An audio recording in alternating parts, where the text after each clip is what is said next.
کہ میں نے قادیانیوں کے خلاف بڑی ایک زوردار آواز اٹھائی تھی گزشتہ درس میں بھی، اور جب اس کا تھم میل لگایا گیا کہ تمام مسلمان قادیانیوں کو اعلانیہ کافر کہتے ہیں، تو قادیانیوں کو بڑی تکلیف، توقع کے برعکس ایک تو ویوز جو ملنے تھے وہ تو ملے، تقریباً 30 کے قریب انہوں کے کمنٹس آئے، اور مجھے وہ بات یاد آئی جو استادوں کے استاد حضرت مولانا سید انور شاہ کاشمیری رحمۃ اللہ تعالی علیہ، اپنے بزرگوں کے نام بھی یاد رکھا کرو، ان سے پوچھا گیا کہ جب اللہ کے نبی صلی اللہ علیہ وسلم کی آپ تعریف کرتے ہیں تو بڑے خوشی خوشی کرتے ہیں، جب قادیانی کی بات کرتے ہیں تو آپ کے چہرے پر غصے کے آثار ہوتے ہیں۔ تو انہوں نے فرمایا، میں جب اپنے نبی کی تعریف کرتا ہوں تو یوں محسوس کرتا ہوں جیسے ان کے قدموں میں بیٹھا، مجھے خوشبو آ رہی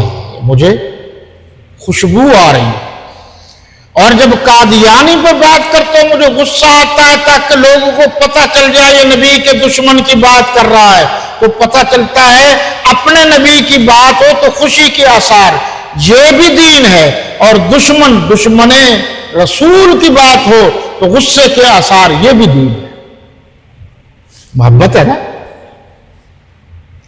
اور آپ کے علم میں یہ بات شاید نہ ہو، شاعر مشرق حضرت علامہ اقبال رحمۃ اللہ تعالی علیہ نے پوچھا تھا، اور وہ متاثر تھے سید انور شاہ کاشمیری سے، اور وہ ان کو اپنا استاد بھی مانتے تھے، ہمارے والوں کو تو پتہ ہی نہیں ہے، اور جن کو لوگ مصور پاکستان کہتے ہیں وہ آپ کے بزرگوں کو اپنا راہبر اور استاد مانتے تھے، مطالعہ کیجئے تاریخ کا۔ انہوں نے ایک بات پوچھی خوشگوار موڈ میں کہ حضرت امیر شریعت عطا اللہ شاہ بخاری کے ساتھ بھی جناب والا علامہ اقبال کے بڑے گہرے تعلقات تھے، کبھی وقت ملا تو بتاؤں گا کہ علامہ اقبال کے ہمارے بزرگوں کو کس کس کے ساتھ تعلقات تھے، آپ اس کے کلام کو دیکھتے نہیں کہ اس پر گہرے اثرات ہیں، یہ عام آدمی کا تو کلام نہیں ہو سکتا۔ تو انہوں خوشگوار موڈ میں بیٹھے تھے، تو کہا، شاہ جی انور شاہ کاشمیری رحمۃ اللہ جن کو بہکی وقت کہا جاتا ہے، اپنے دور کی ذہانت و فطانت کا بادشاہ تھا، جو پڑھ لیتا تھا اسے یاد ہو جاتا تھا، اسی نے تو سب سے پہلے قادیانیوں کے خلاف بلند آواز کی، اور آپ کو پتہ ہونا چاہیے اسی نے ہی امیر شریعت سید عطا اللہ شاہ بخاری کو بٹھایا، 500 علماء کی کہا کہ ان کے ہاتھ پر بیعت کرو، اور اس کے بعد کہا میرے بعد اس کام کو عطا اللہ آپ نے سنبھالنا ہے، آج کے بعد آپ امیر شریعت وراثت میں دی ہے کہ میرے بعد کام بند نہیں ہونا چاہیے۔ پھر آگے سلسلہ چلا، تو کیا بات کر رہا تھا جی؟ علامہ اقبال نے انور شاہ کاشمیری سے پوچھا کہ میں نے آپ کے بارے میں ایک بات سنی ہے، آپ بتائیں گے وہ بات صحیح کیا ہے؟ کیسے یار خوشبودار لوگ تھے۔ کبھی انشاءاللہ اللہ نے موقع دیا تو اپنے بزرگوں کا جو تعلق ہے شاعر مشرق سے یہ عرض کریں گے، لیکن یہ سب کچھ ہمارا درس میں چلے گا۔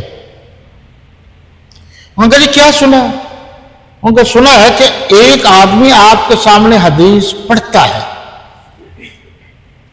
آپ کو تو پتہ نہیں وہ محدث تھے، اور دارالعلوم دیوبند کے استاد تھے، شیخ الحدیث تھے، شیخ الحدیث کے جتنے تھے ان سب کے استاد تھے۔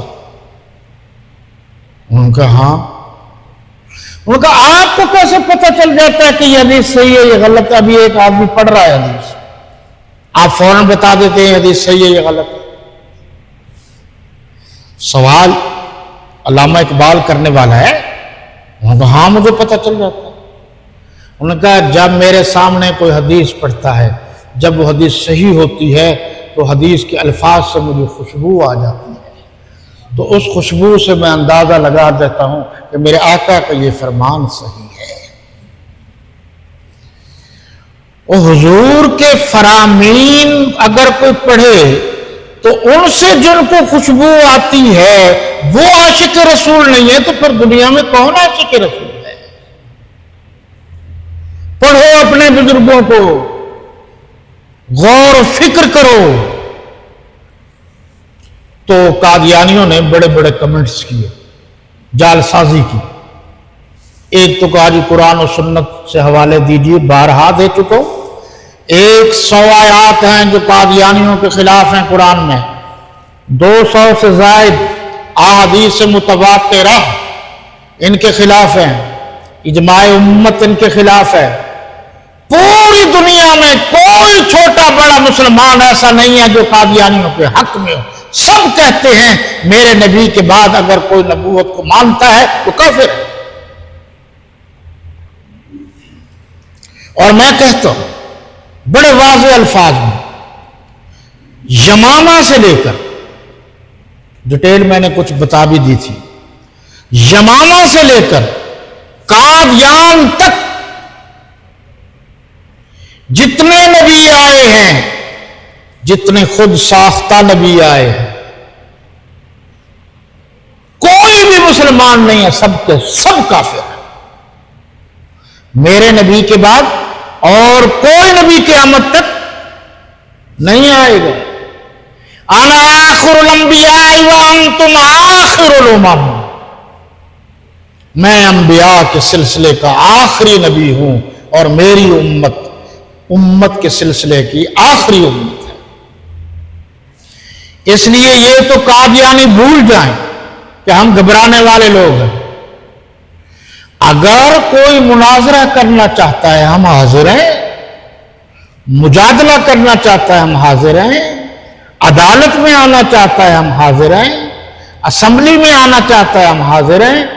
پوری دنیا کے جس پلیٹ فارم پر اگر قادیانی سمجھتے ہیں کہ ہم دلائل رکھتے ہیں تو ہم حاضر ہیں۔ یاد رکھو ہم ان کی روحانی اولاد ہیں جس کو مولانا محمد علی جلندری رحمت اللہ تعالی علیہ کہا جاتا تھا۔ انہوں نے اپنے زندگی میں ایک بات کی تھی، فرمایا اگر ہماری زندگی میں قادیانی خدا نخواستہ چاند پر چلے گئے تو محمد علی جلندری اپنا دفتر وہی بنا لے گا۔ وہ اس وقت کی بات تھی، آج ٹیکنالوجی نے ثابت کر دیا ہے۔ تم بات تو کرو، ہم کہہ رہے ہیں کہ تم کافر ہو، پھر کبھی تم کہتے ہو کہ ہمیں جو ہے اسمبلی سے حقوق تو ملنے دو۔ حقوق تو اس کو ملتے ہیں جس کا کوئی تشخص ہو، جس کی کوئی شناخت ہو، جس کا کوئی مذہب ہو۔ نہ تمہاری کوئی شناخت ہے، نہ تمہارا کوئی مذہب ہے۔ اب ہندو الگ ہیں، اب اسی طریقے سے سکھ الگ ہیں، عیسائی الگ ہیں، اور موسوی گروپ الگ ہے۔ یہ موسوی سے مراد حضرت موسیٰ علیہ السلام جن کو یہودی کہتے ہیں، یہ الگ ہیں، تو ان کو ان کے حقوق ملیں گے اس وقت، کیونکہ وہ اپنے آپ کو اقلیت تسلیم کرتے ہیں۔ جب تم پاکستان کے قانون کو نہیں مانتے، آئین کو نہیں مانتے، آئین کے فیصلے کو نہیں مانتے، قرآن و سنت کے فیصلے کو نہیں مانتے، پھر بھی تم زبردستی اپنے آپ کو مسلمان کہلاتے ہو، جبکہ تم زندیق ہو، جبکہ تم مرتد ہو، جبکہ تم منافق ہو، جبکہ تم کافر ہو، تو پھر حقوق کس چیز کے مانگتے ہو؟ تم آج پاکستان کے قانون کو پاکستانی بن جاؤ، جو آئین بن چکا ہے تسلیم کر لو اور پھر حقوق لو۔ اب بے وقوف اتنے ہیں، انہوں نے کہا کہ عدالت نے فیصلہ دے دیا۔ عدالت ایک نہیں لاکھ مرتبہ بھی فیصلہ دے دے، کافر کافر ہی رہے گا۔